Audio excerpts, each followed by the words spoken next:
Magandang araw, welcome sa channel na ito. Ngayon, ibahagi ko sa inyo ang aking kaalaman sa karunungang lihim. Narito, orasyon, liwas sa bala.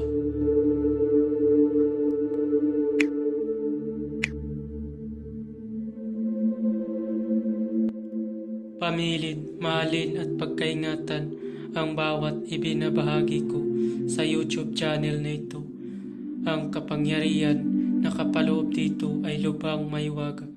Gamitin lamang sa kabutihan at pagganap ng kalooban ng Diyos. Maginhuwaran at laging isa puso't isip ang 7 layunin. Una, isabuhay ang 4 na gintong simulain, makadiyos, makabayan at makatao, makakalikasan. Pangalawa, isagawa ang pag-ibig sa Diyos, pananampalataya at pag-asa sa pamamagitan ng tiyaga. Pangatlo, isakatuparan ang kabutihan, katwiran, kalinisan, katotohanan, kadalisayan, kaliwanagan, at kababaan ng kalooban. Pangapat, ipagpalaganap ang pagkakaisa, pagmamahalan, pagtulong sa kapwa, pagmimisyon, paglilinis ng sarili at pagbabago na paunlad. Panglima, magkaroon ng paggalangan, pag-unawaan at pagmamahalan sa isa't isa bilang mga kapatid at kapwa-tao. Panganim, maging dakila sa isip, sa salita at gawa para sa Diyos, sa bayan at tao. Pangpito, ipagpatibay ang kautusan ng Diyos, tumulong sa pagpapaunlad ng katauhan ng bawat kasapi ng samahan at tumupad sa adikain ng Diyos sa tao.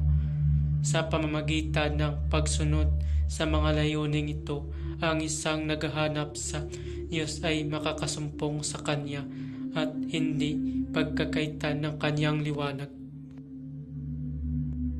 Pamamaraan. Bago gamitin ang orasyon ay magdasal muna ng 3 Ama Namin, 3 Aba Ginoong Maria, 3 luwalhati at 3 sumasampalataya. At isunod ito. Narito ang orasyon. Sancte Pater Ectac Inatak Isnatak Tartarao Sarapao Bersyatum Kikyatum Mundi Egosum Magugap Mariagup Magu. Sancte Pater Istak Inatak Isnatak Tartarao Sarapao Bersyatum Kikyatum Mundi Egosum Magugap Mariagup Magu. Usalin ang orasyon sa harapan ng kaaway para hindi tamaan ng bala.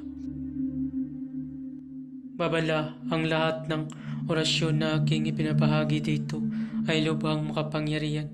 Gamitin lamang sa mabuti. Kung sino man ang gumamit sa masama ay mayroong bad karma.